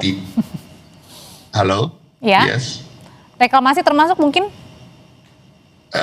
Ya belum tentu. Artinya itu tadi Kang ya, silakan menjawab. Tapi pada prinsip apa yang sedang kita tangani sekarang itu adalah hal-hal yang memang kita lakukan dengan daya upaya yang maksimal, dengan kapasitas dan kemampuan yang kita miliki sekarang. Tetapi kembali lagi, sejak pemerintahan Pak Pramono Anung yang kemudian menganggarkan di tahun ini dengan nilai yang cukup tinggi terkait dengan pengendalian banjir, artinya kita ingin mengantisipasi, kita ingin mitigasi, kita ingin mengelola situasi yang kita hadapi, dan apalagi kita tahu ada pemanasan global, cuaca ekstrim yang berbeda dari tahun-tahun sebelumnya. Kalau kita mau jujur, misalnya tahun 2024 masih ada banjir yang merendam dengan ketinggian 2,5 meter. Alhamdulillah sampai sekarang dalam 2 tahun terakhir ini tidak terjadi. Dan itu artinya memang ada upaya-upaya yang kita lakukan. Dan pengerukan ke depannya akan dilakukan secara masif.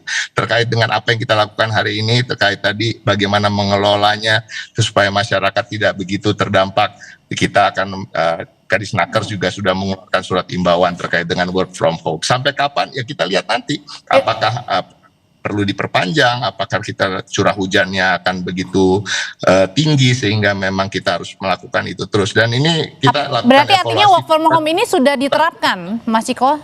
Singkat, Mas Ciko. Gimana? Work from home dan juga sekolah dari rumah, apakah sudah waktunya diterapkan, artinya itu? Singkat saja, Mas Ciko.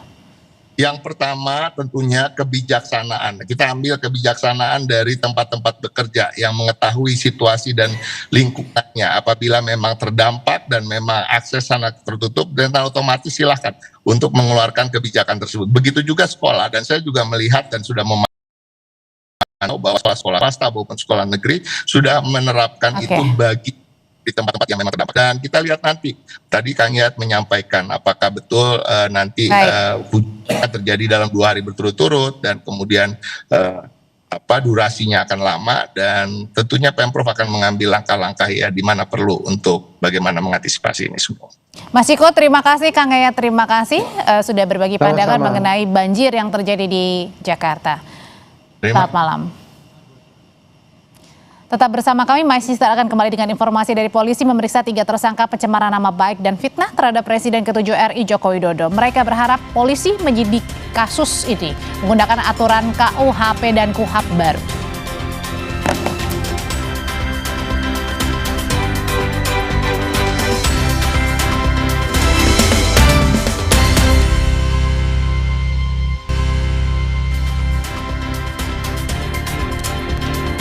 Anda kembali menyaksikan Sapa Indonesia Malam. Saudara, polisi memeriksa 3 tersangka pencemaran nama baik dan fitnah terhadap Presiden ke-7 Republik Indonesia Joko Widodo. Mereka berharap kepolisian menyidik kasus ini menggunakan aturan KUHP dan KUHAP baru. 3 tersangka yang diperiksa yakni Rizal Fadilah, Kurnia Tri Royani, dan Rustam Effendi. Para tersangka yang diperiksa menyambut baik pemeriksaan karena ingin mengetahui duduk persoalan yang sebenarnya. Selain itu, pemeriksaan penyidik dalam kasus ini menurut para tersangka menggunakan KUHP dan KUHAP baru. Mereka berharap adanya keadilan dan ketegasan para petugas dalam menjalankan peraturan tersebut.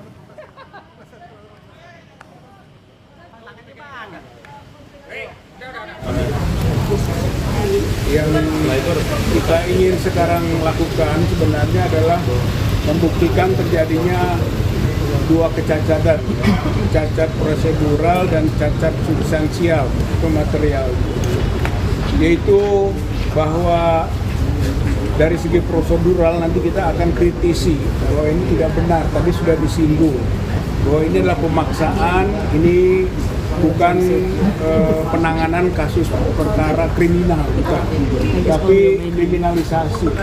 Ini bukan murni hukum, tapi ini adalah kemauan politik dengan memperalat hukum. Roy Suryo CS mendatangi Komnas HAM Rabu siang. Audiensi selama 1,5 jam itu berlangsung tertutup. Kedatangan ketiga tersangka kasus fitnah ijazah palsu Jokowi ini diterima langsung sejumlah pimpinan Komnas HAM. Bersama tim kuasa hukumnya, Roy Suryo CS menyampaikan dugaan pelanggaran HAM berupa diskriminasi dan kriminalisasi selama proses hukum yang dijalani dalam kasus dugaan ijazah palsu Jokowi. Pihak Roy juga mengklaim tak diberi ruang untuk menghadirkan saksi dan ahli. Selain itu, mereka juga menilai perkara ijazah palsu melanggar prosedur.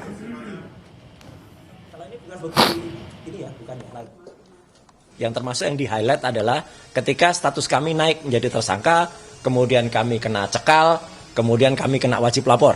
Itu adalah pelanggaran hak asasi manusia yang luar biasa berat. Ya. Dan kami tadi menyampaikan bahwa ini buktinya, kalau kami itu ketika melakukan penelitian, itu adalah resmi diminta oleh TPUA waktu itu, selaku saksi, ya, selaku ahli.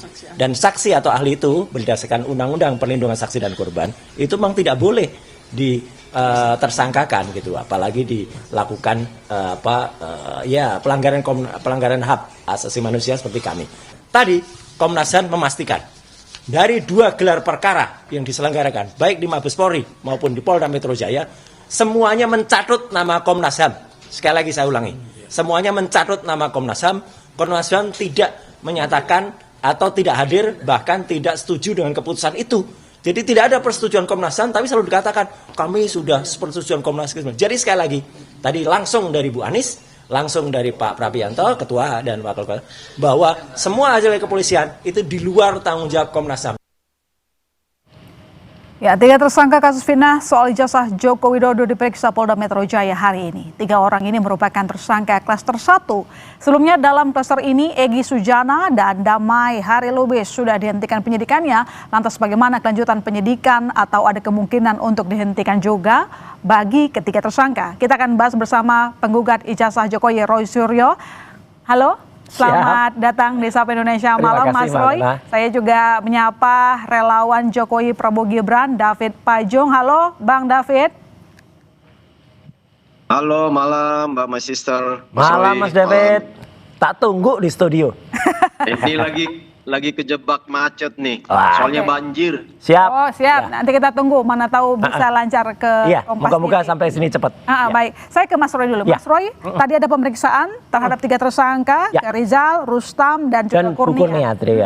Apa hasilnya? Apa yang Anda tahu soal pemeriksaan hari ini? Ya, jadi saya tahu persis ya, karena saya tadi ikut mengantar. Meskipun saya tidak diperiksa hari ini, tapi kebersamaan kami, persatuan kami itu tetap terjaga, ya. Jadi kami ikut mengantar dan tadi Bang Rismon sama Dr. Tifa juga sedang membriefing untuk ahli yang nanti untuk sedang rapat dengan ahli di tempat yang lain.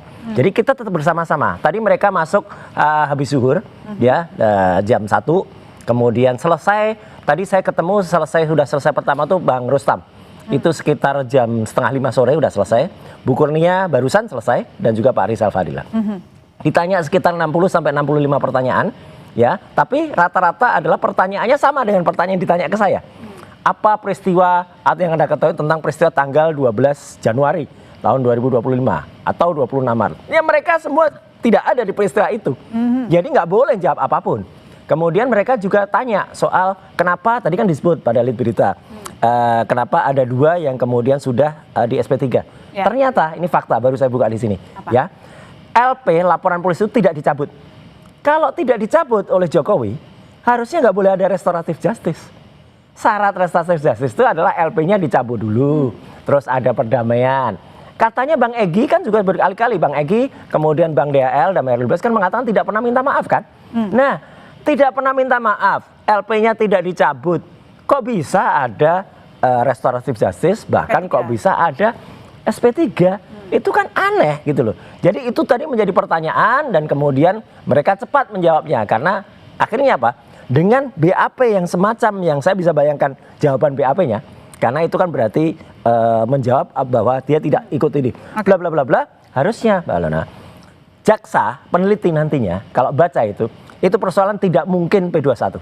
Tidak mungkin Tidak mungkin P21. Nggak mungkin karena itu nggak bunyi BAP-nya. Dengan BAP nggak bunyi. Kalau itu dipaksakan P21, itu nanti namanya peradilan sesat. Oke, tidak mungkin P21, katanya Bang David. Kalau jujur ya. Kalau iya. Bang David?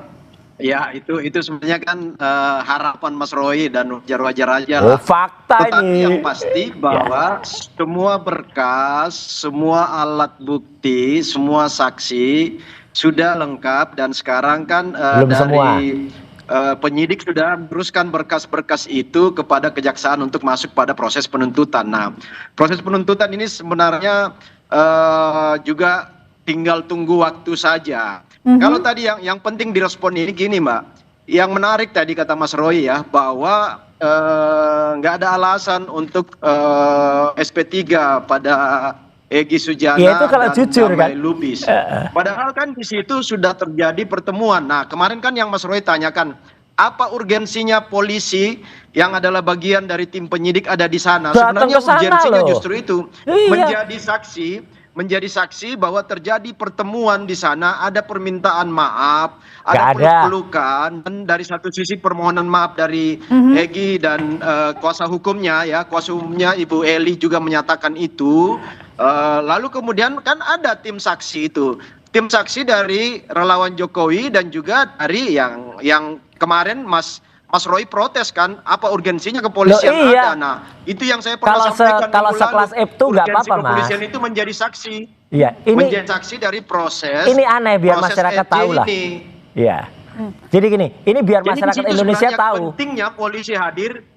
Menyaksikan itu bahwa terjadi tidak perdamaian di sana. Kan tidak lazim polisi yang mendatangi sowan ke pelapor satu. Tidak lazim juga kalau saksi itu harus sekelas Komisaris Besar Polisi, Kombes, ya, tidak lazim Dirkrim Dengan hormat Pak Kombes Imanudin.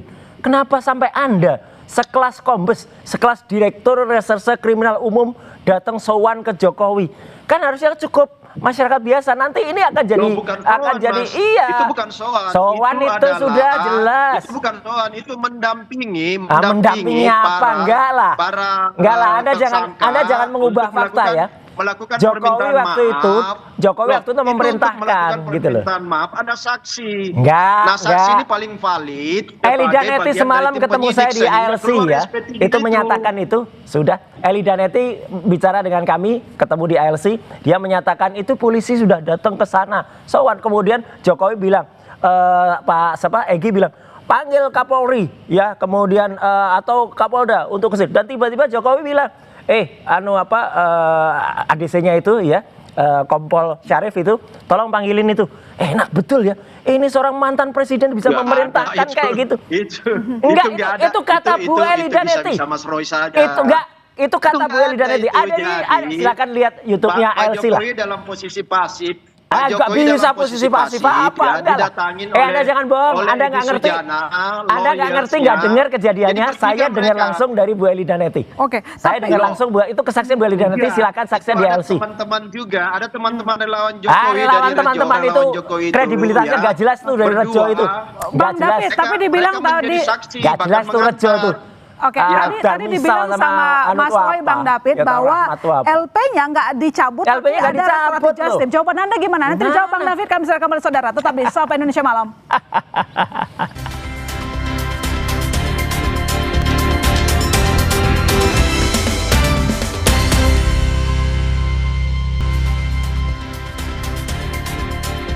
Ya, selamat datang Bang David dari Jakarta. Tiba-tiba banjir Jakarta. Banjir Jakarta 8 jam nggak berhenti-berhenti.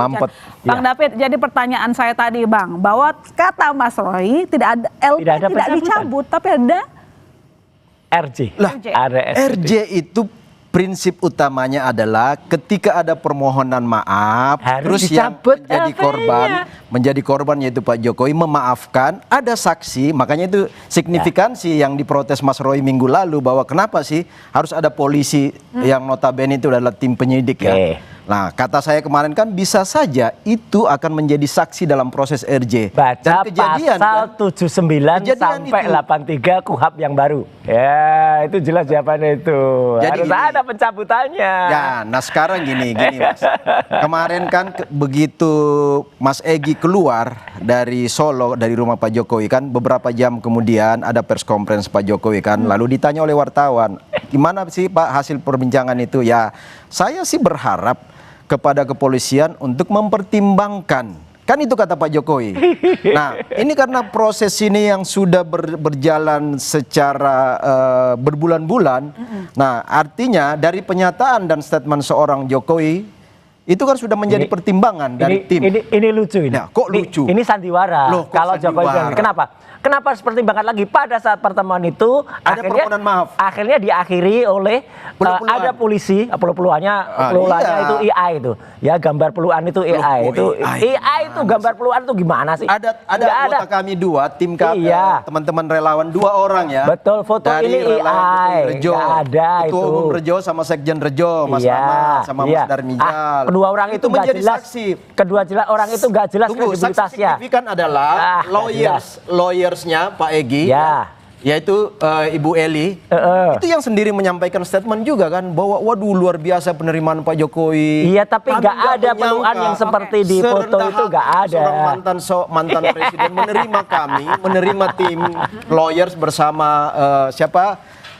tersangka berdua ini, Pak Hari dan Mas Egy. Ini kan juga bukan asli ini AI ya. Kalau nggak ada pelukan.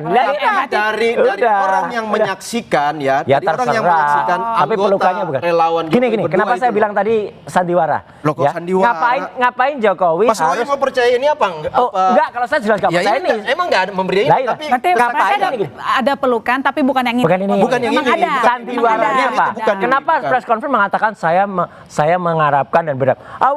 Pada saat pertemuan statement itu polisinya sudah dipanggil, kemudian datang tuh. Itu yang bilang Pak DHL, yang bilang juga kuasa hukumnya, kan protes, namanya gitu kan? Iman Imanuddin, ya itu Pak Direskrim ya. Kemudian satu lagi Pak Rohadi, ya itu Rusadi, itu adalah itu datang, kemudian sudah tanda tangan semua di situ, selesai di situ kok masih menghimbau lagi, itu kan lucu aja ya.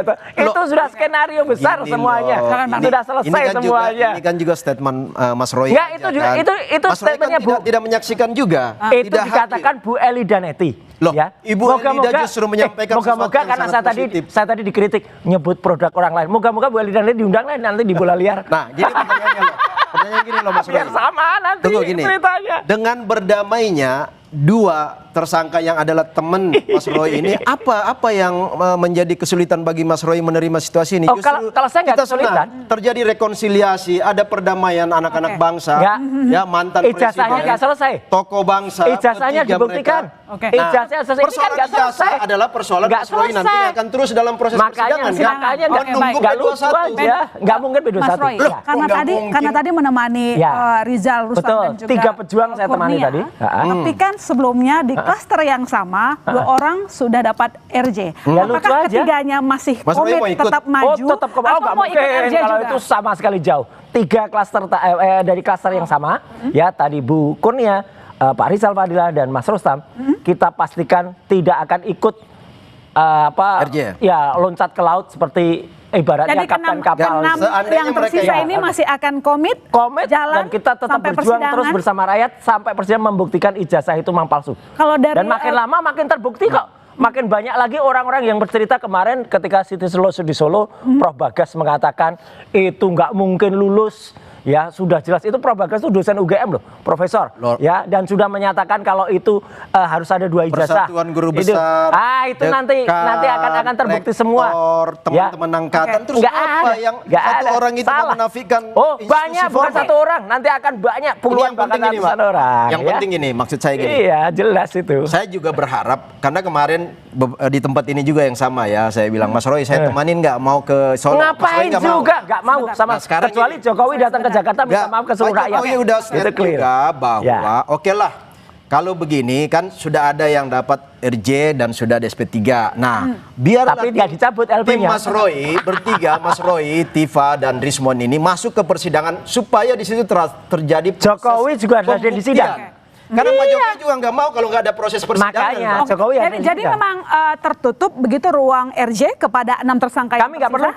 Kami nggak perlu, Mas Roy dan kami. Tapi kalau misalnya tiba-tiba di tengah jalan, ini kan kemarin juga 2 orang juga tiba-tiba. Jokowi ke Jakarta, Kalau yang 2 ini, Mas Egy dengan Pak Damai, sebenarnya kan itu sudah beberapa kali proses skenario kan? Di luar. Skenario kan? Di luar pengetahuan Pak Jokowi. Rakyat kok dibodohin terus. Di luar karena nggak gini loh. Mas Darmizal, Mas Rahmat itu saya tahu persis siapa itu Darmizal, siapa itu Rahmat. Kan? Ya itu yang akan mengkhianati Partai Demokrat. Ya, 2-3 bulan sebelumnya sudah komunikasi. Tapi kan waktu itu Mas Egy itu penggarong partai kok ke Inggris ya. Nunggu balik, begitu balik ada pertimbangan lain dari Mas Egy. Jadi bukan ujuk-ujuk 1 hari itu terus berangkat. Ya, emang itu sudah skenario lama. Ada proses semacam perenungan, jejak digitalnya ada, istiqomah, lalu kemudian sholat, apa segala macam. Gitu udah menghilang juga. Tapi yang penting ini loh, yang kita mau himbau pada masyarakat, kami juga berharap ada persidangan untuk proses pembuktian. Dan Jokowi harus hadir. Apakah ijazah Pak Jokowi itu sama yang dituduh Mas Roy bahwa katanya palsu? Ataukah memang disitulah pembuktian itu asli? Karena melalui ketukan Palu nggak akan ada lagi keributan. Kalau Mas Roy masih ribut, ijazah kayak gini kok yang pasti kan begitu asli, Mas Roy pasti masuk bui karena berarti terbukti fitnah kan? Nah kalau ijazah palsu, Jokowi masuk bui. Kalau palsu ya Jokowi masuk bui. Dulu. Mas Roy gimana Jokowi masuk bui gimana? Tetapi kan ya silakan ada proses selanjutnya. Kalau memang palsu, tapi itu mustahil gimana? Kalau menurut Bang David kan sudah ada pertemuan, jadi itu kemarin tidak mendadak apa? Enggak ujuk-ujuk tiba-tiba. Jadi Anda nggak tahu teman. Dan apakah tadi tersangka merasa terkhianati mungkin ditinggal teman? Enggak, kami merasa senang ketika ada orang yang kemudian sudah melarikan diri dan memang jejak digitalnya udah sama kan? Jadi selama ini tadi pertemuan yang dibilang sudah tidak cuma sekali 2 kali itu tapi belum diketahui. Ya kalau Diketahui indikasi kalau kalau Edi- saya sih nggak perlu, kita nggak perlu tahu itu. Tapi kan dia sudah sering menghilang lah. Tapi artinya gini, apa yang dikatakan Bang David tadi, itu pasti nanti akan membuat mereka pihak sono itu akan membuat banyak skenario, kemudian banyak dan kenapa? Mereka itu sudah pusing. Sudah budrek. Siapa yang pusing? Ini Siapa? budrek ini. Oh, Ini udah budrek ini. Mas Roy yang budrek ini. Mas Roy dan tim. Karena udah nggak ada budrek. lagi Jadi kesempatan. sampai budreknya apa? Lupa cabut LP. Ya, bulan lalu nggak saya mungkin udah juga bulan lalu satu saya udah LP saranin Mas Roy, Mas. itu satu SPK, Mas. Yuk, satu SPK kita kok ingin ke Solo. kok RJ-nya sendiri-sendiri. Bukan malu-malu yang duluan kan? Mas Egy yang duluan kan? Kalau kami nggak malu-malu. Ya, itu loh. Sampai kapanpun kita katakan insya Allah 6 pejuang ini tidak Jadi akan Anda siap ke melakukan persidangan ya? sangat siap. Sampai ke Jokowi yang nggak persidangan. siap. Justru harapan kami Baik, Mas Roy sikat masuk aja. sidang, Pak Jokowi akan hadir. Ya, ayo, ijazah tunggu dulu sebagai ya, hadir bukti ya, yang ada dia. di Baris Jangan di lari Polda lagi. ini Oke, akan mana menjadi bisa alat, hadir? alat analisis, Sidang di alat Solo bukti, 3 alat- kali nggak pernah datang. alat analisis nanti. Jokowi nggak pernah datang di sidang CLS, Akan padahal dibuktikan kemarin, nanti, Mbak. padahal Pak kemarin Jokowi sudah akan ditunjukkan hadir, ya. ijazah asli, Ijazah asli Pak dan Jokowi beda. yang ada sekarang di Mana Persidangan ijazahnya ya, nggak asli pasti itu? akan dibuka ya. Pasti akan Jadi dibuka. masyarakat Indonesia Ijazahnya bisa pasti melihat akan begitu. asli. Ya, sekarang Ini Mas sampai Roy ke jaga-jaga persidangan. kesehatan. Iya, harus sampai dan Jokowi Baik, jangan lari. kasus ini Siap, sampai perang ke di sidang persidangan. nanti. Iya. Kita tunggu di Jangan persidangan. lari dari Terima sini. kasih Bang David, terima kasih. Makasih, Mas Roy Alena. telah bersama Makasih. bersama Makasih, kami. makasih, Saudara jangan makasih, kemana-mana. makasih. Sapa Indonesia Malam masih akan segera kembali.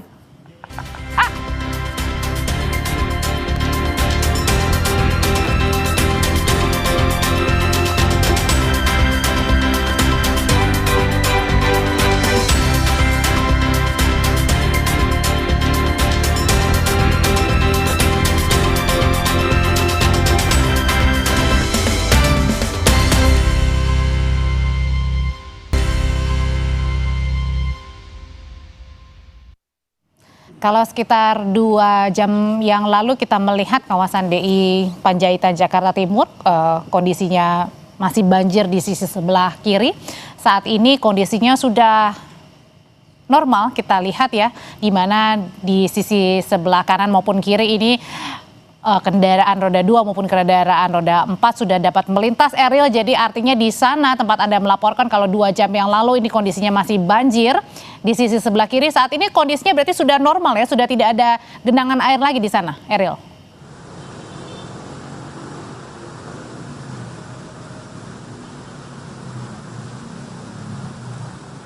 Iya, kita sapa kembali Eril. Eril, kalau 2 jam yang lalu saat Anda live report, kondisi di sisi sebelah kiri ini masih tinggi untuk genangan airnya, tapi kalau di sekarang ini sudah berkurang jauh ya. Ini artinya sudah tidak ada banjir lagi atau tidak ada genangan air lagi di sekitar Anda melaporkan di DI Panjaitan, Jakarta Timur, Eril.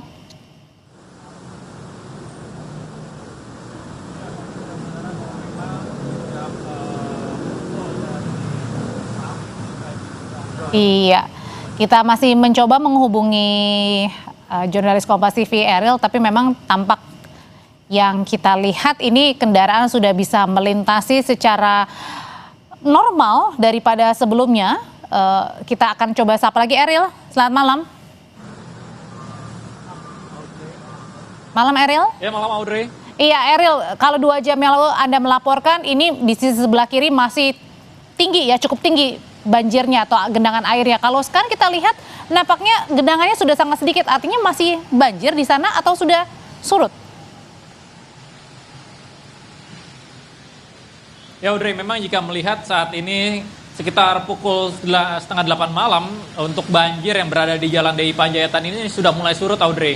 Yang dimana memang jika kita melihat sebelumnya banjir sempat menggenang hingga tepat di bawah saya saat ini. Namun saat ini banjir hanya menggenang dari sisi kiri saja. Yang dimana jika kita melihat pada sekitar pukul 5 sore tadi banjir ini sudah menutupi dari jalur di DI Panjaitan, tepatnya depan halte Transjakarta tersebut, yang membuat sulit untuk kendaraan melintas di Jalan DI Panjaitan. Namun saat ini sekitar 7:30 malam untuk jalur kendaraan ini sudah bisa dilalui untuk kendaraan roda 2 ataupun roda 4, walaupun memang untuk sisi bagian kiri ini masih ada genangan banjir sekitar 20 hingga 30 cm. Namun untuk kendaraan saat ini sudah bisa melintasi baik dari kendaraan roda 2 ataupun roda 4. Selain itu juga dari Dinas Perhubungan, kemudian juga dari polisi yang bertugas pun ini mengarahkan untuk agar dari kendaraan roda 2 ataupun roda 4 ini tidak melintasi dari titik-titik genangan banjir yang ada. yang dimana memang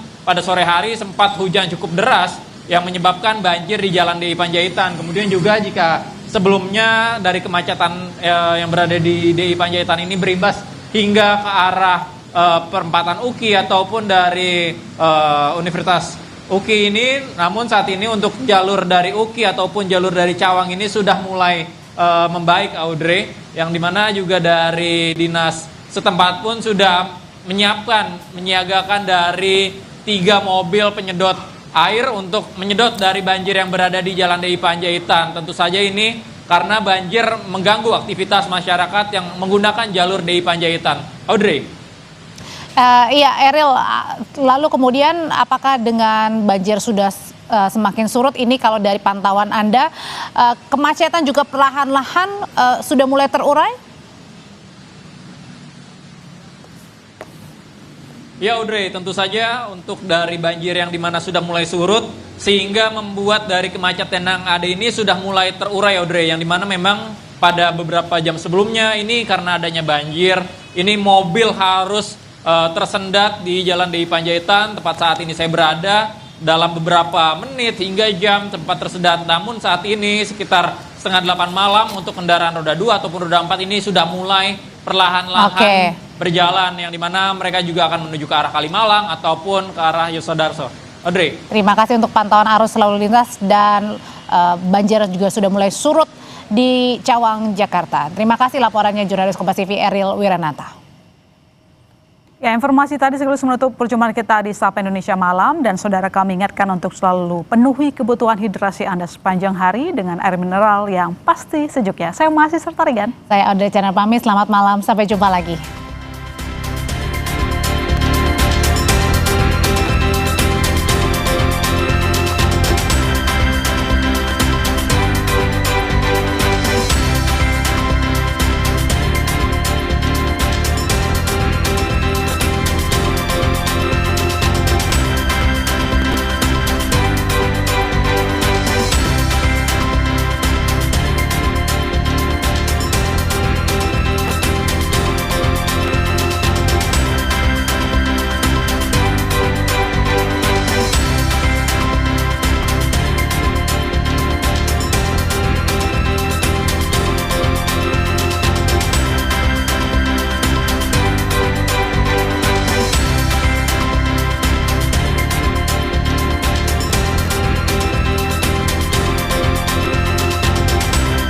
Terima kasih Anda telah menyaksikan Sapa